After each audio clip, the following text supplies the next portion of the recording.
আজি মই এটো ভিডিওত আলোচনা কৰিম simple paper for class 10 examination 2025 it solve it solution সহ আলোচনা কৰিম আৰু ইয়াত তিনিখন পেপাৰ আছে এই তিনিখন পেপাৰ ম্যাথছৰ এনে যেনেকুৱা সায়েন্সৰ ইংলিছৰ সোশ্যাল সায়েন্সৰ গুটেই কেখন দিম আৰু এই তিনিখন পেপাৰ তোমালোকৰ হেডমাস্টাৰ টেষ্ট পেপাৰৰ পৰা গুটেই প্ৰি ফাইনালৰ প্ৰশ্নকাকতৰ পৰা চাই কেনে কমন সিমিলাৰ কোৱেশ্চনবোৰ যিবিলাক সদৃশ্য কোৱেশ্চন আছে একে নিচিনা তাৰ পৰা উঠাই কেনে কমনবোৰ ইয়াতে কোৱেশ্চন তিনিখন বনাই কেনে সলভ কৰি দিয়া হোৱা আছে তো তোমালোকৰ কাৰণে বহুত ইম্পৰ্টেন্ট হয় প্ৰশ্নকাকত কেখন তো তোমালোকে প্ৰথম প্ৰশ্নকাকতখন চাই যোৱা আৰু ইয়াতে লগত সলিউশন কৰি দিয়া আছে মই জাস্ট দেখাই যাম তোমালোকে ভালকে চাই যাবা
সেকশন বিৰ পৰা সোৱা লং কোৱেশ্চনবোৰ সলিউশন কৰি দিয়া আছে 2 মাৰ্কৰ 3 মাৰ্কৰ 4 মাৰ্কৰ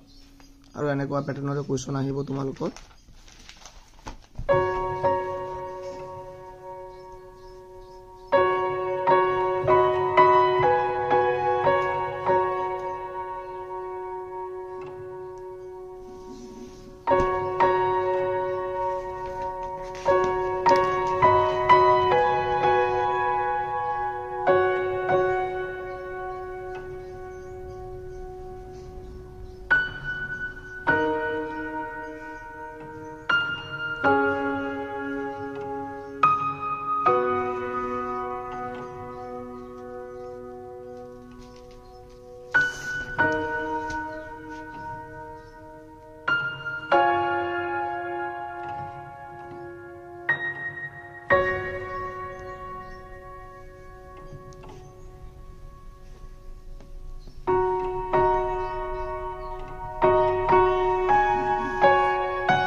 এইখিনি আছিল ফাৰ্স্ট পেপাৰখনত তোমালোকে ইয়াৰ পিছত সেকেন্ড থাৰ্ড পেপাৰখন চাই লবা